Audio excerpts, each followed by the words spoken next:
is National Signing Day. Yeah, you might not have known that actually. It is the original National Signing Day, not the early one in December where all the top recruits these days are actually committing and signing.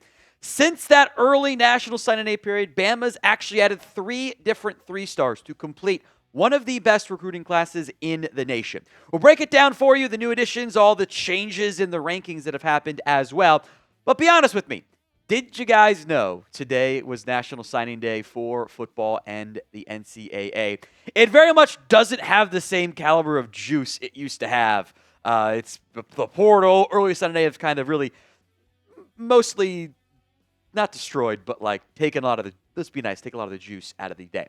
Get your votes in. Y for yes and for no.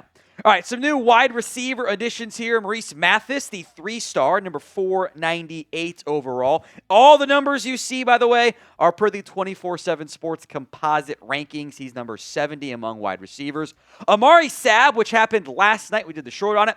I actually like that one a lot. Keon Saab's younger brother, and then the older brother, Xavier Saab, is a highly touted recruit, 5-star receiver in next year's class. So kind of a smart move there to help fill out a room that needed more bodies. And then Aubrey Walker, both these guys, well, it's at the top 1,000. I am putting Saab at receiver. He's listed as an athlete, but I think slot receiver is his likely path for Alabama.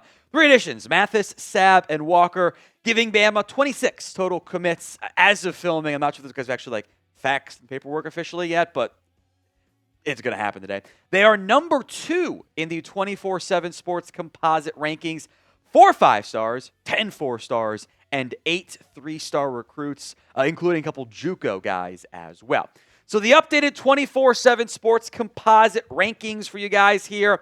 USC is number 1 in the end. Alabama is number 2. They jumped Oregon and Ohio State since the beginning of that early National Signing Day period. Notre Dame is 5. Georgia is 6. Bama is the only SEC program in the top 5. Although, to be fair, 4 of the next 5 schools are also SEC programs with Texas, Tennessee, and A&M. So grade this Alabama recruiting class for me. I think it's pretty darn good. You finish top 2 every year. You should be a top-tier contender.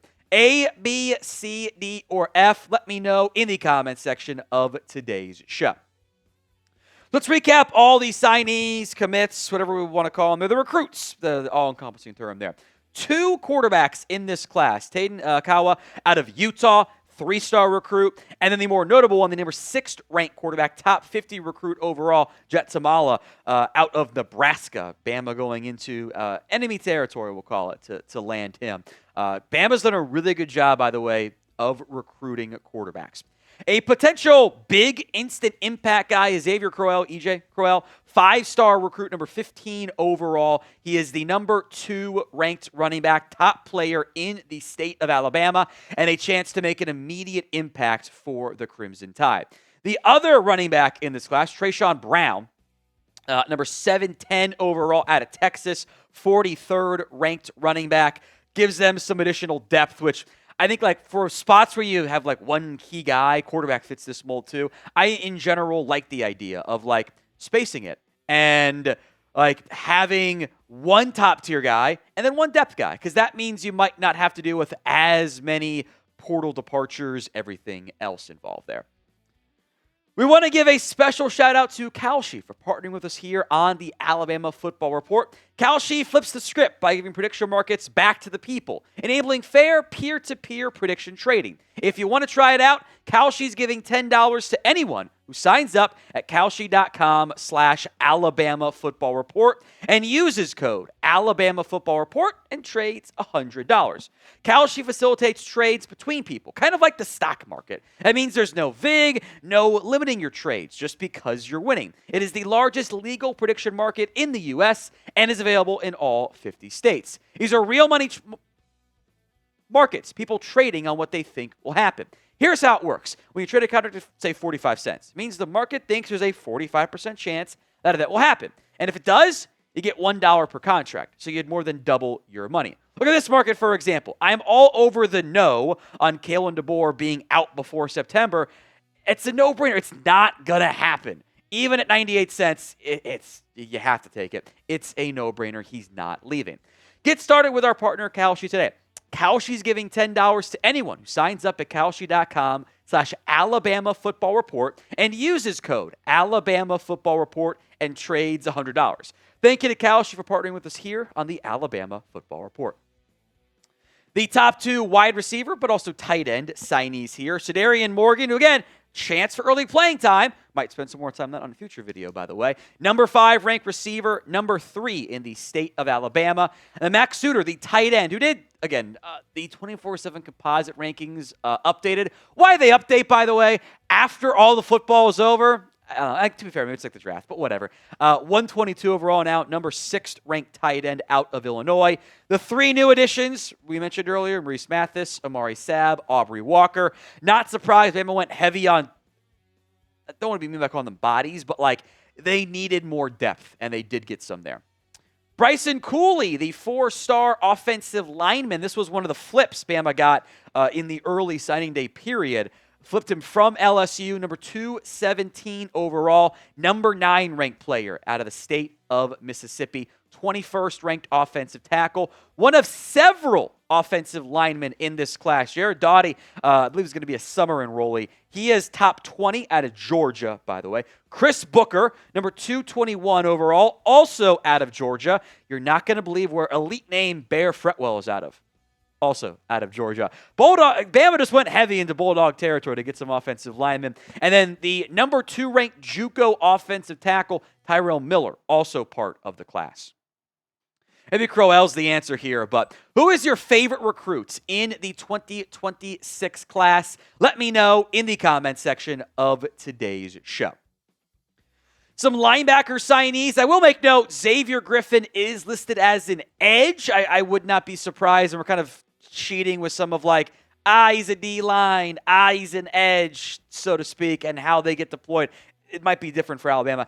I think Griffin might play maybe like a Jahad Campbell role at edge. That certainly wouldn't be a huge surprise there. Number 22 overall, 5-star recruit, Zay Hall with the high school logo that is totally not just a Patriots ripoff logo. NFL seems to let the high schools do whatever they want. I mean, how many teams have you seen have the Michigan striped helmets, right? It's just like the Eagles logo. It's identical. Anyway, 3-star, number 1,351 overall. Additional depth there out of Alabama. Some edge signees. I'll make note, Jamarion Matthews listed as a defensive lineman in the 24/7 Sports Composite rankings. Cam Johnson could be a sneaky player to keep an eye on for there. 274 overall, also out of Alabama. Same with Malik Franklin. He's a 3-star edge at 523 overall. We got you covered on everything going on around the Alabama Crimson Tide. News, recruiting. We'll have plenty of previews of roster stuff. You guys seem to actually appreciate the offensive breakdown. We'll do a defensive one as well. We'll do battles because quarterback one's going to be one to monitor. Hit that sub button if you haven't already. Corey Howard is the 3-star defensive lineman, number 600 out of Georgia. They believe he's a summer enrollee as well, but has signed. Nolan Wilson, number 69. Nice overall. Out of Mississippi, defensive lineman. With all the change up front for the Crimson Tide, these guys, I think, do have at least the possibility of making an early impact. Super intrigued, though, by what Bama did in the back end. They've had a good job of retaining their talent, developing it. Jorden Edmonds, a 5-star corner out of Georgia. He's number 4 at his position, 28 overall. Jireh Edwards, another 5-star. This one is a safety, 32 overall. Maybe doesn't play a ton this year because Saab and Hubbard are both back, but both those guys will be off to the NFL next year. Could they have a huge role going into the 2020, or could they have a huge role in 2027? Certainly possible. Zyan Gibson, another top 70 recruit, number 8 ranked corner. By the way, Edmonds out of Georgia, Edwards out of Maryland, Gibson out of Alabama. Rael Kelly out of Ohio, Winton Woods, not that far from where I actually grew up. 3-star, number 46 overall, safety, 570 overall. And then another JUCO out of Mississippi, Nick Sherman, number 75 ranked JUCO, number 8 corner. So a very strong class this year for the Crimson Tide. I think Kalen DeDoer has silenced any and all criticisms of Husky Harsin. Clearly not the case.